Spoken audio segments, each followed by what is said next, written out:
Hello Bannerlord players, today I will take you on a journey. I decided to test my over 600 hours of Bannerlord knowledge and skills and see how much gold I can farm in 5 hours. I will be doing nothing other than sitting on my chair, playing Bannerlord and investing each and every coin I get in order to become the richest man in Colorado. No smithing, no fast mode and of course no mods. Well, other than RTS because I need to take clips like this. So let's see how well I can progress. For this 5-hour challenge I had to make a plan. It was a simple one, just farm some gold and then invest it in a caravan. For that I decided to go with the Sarai culture because of the trading boosts and the caravans which are 30% cheaper. I put my skill points on trade and now we start our journey. The first thing to do was go and get some recruits and of course buy some items to sell. Later on I sold the items for a profit and upgraded my army.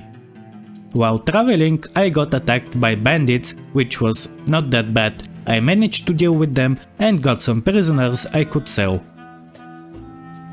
Later on a random event gave me the opportunity to get 2000 gold for free.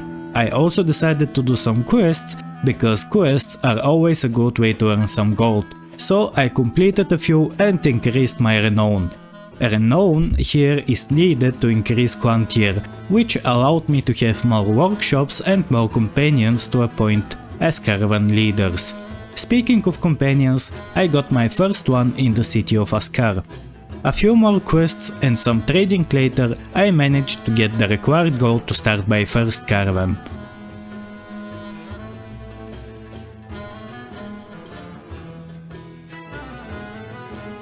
After Toll vanished into the horizon to trade, I was on my own again. I found a tournament from which I could get a weapon and sell it if I win. I did win and sold the weapon for some gold. Just 1000, but it wasn't enough. I needed additional ways to get more. Being a mercenary was a good option. I bought myself some better armor and weapons and recruited more soldiers so I can take on larger groups of bandits and increase my renown.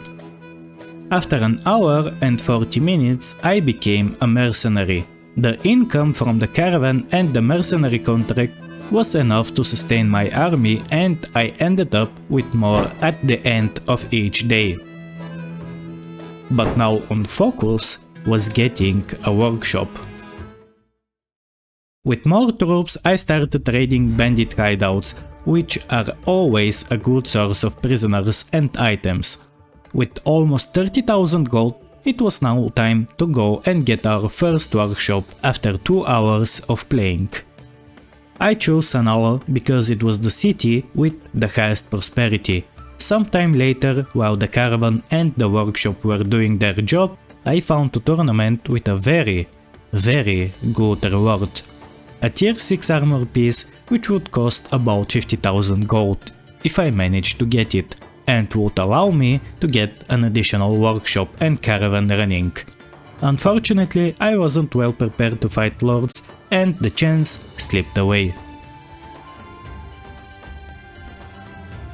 A plus of the Sarai soldiers is that the lower tiers use blunt weapons which contribute to a higher prisoner count at the end of battles, meaning more gold.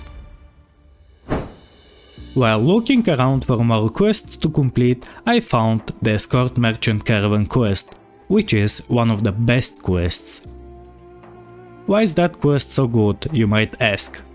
When doing this quest I get prisoners when I fight with bandits, I get XP from fighting bandits, I get the items of the bandits, I get the chance to travel around different cities and sell my items and get gold, and on top of that I also get a good amount of gold, depending on how many days the caravan has traveled.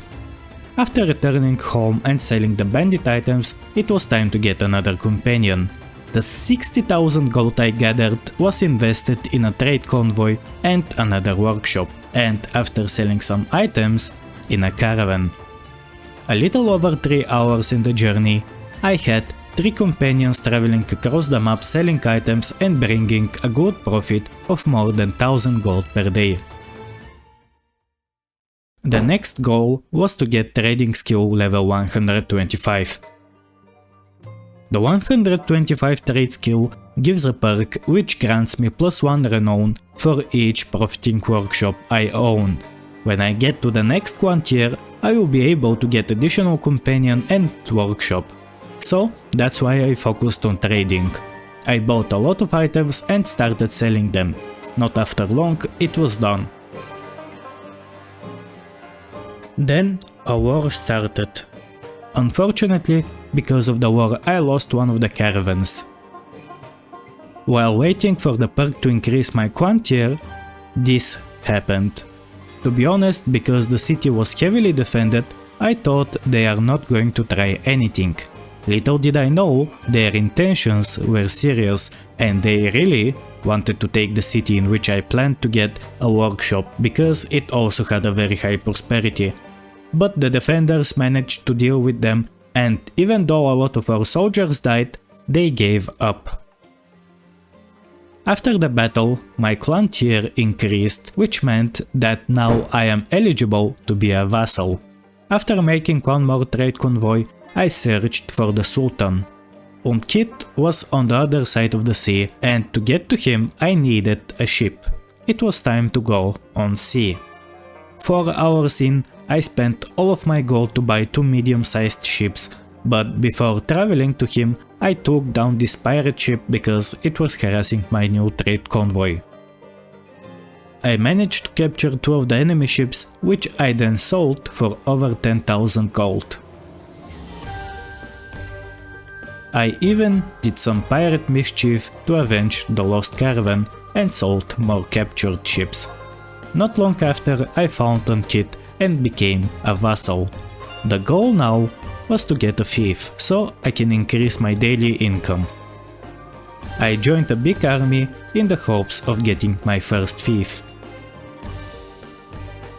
We took over the city and I was sure I am going to be the one who is going to own it. Or maybe not. Kit had other plans. Disappointed, I sailed back to the desert and was going to make a reflection on what I achieved in the last 5 hours. In the last minutes I increased my quant tier to 3 and got an additional workshop and a trade convoy. Just a minute before the time ran out, I got my first fief. And 10 seconds later... Yes, I am pretty sure you know what that sound means. Well, that was it. After 5 hours I had almost 200,000 gold and more than 300,000 gold in the form of 4 workshops and 5 companions who trade. I went to buy myself some cool armor, and this is the final result. Let me know in the comments if you would change anything I did or take a different approach on how to get rich in Mountain Blade Bannerlord. Give me any ideas for future videos you would like to see, and if you want to learn more ways to farm money, you can click on this video here, which will show you 10 different ways on how to get rich, or this one, which will show you how to manage your fiefs and get income from them. Make sure to like this video and subscribe to the channel for more Bannerlord content. Thanks for watching, and I will see you next time.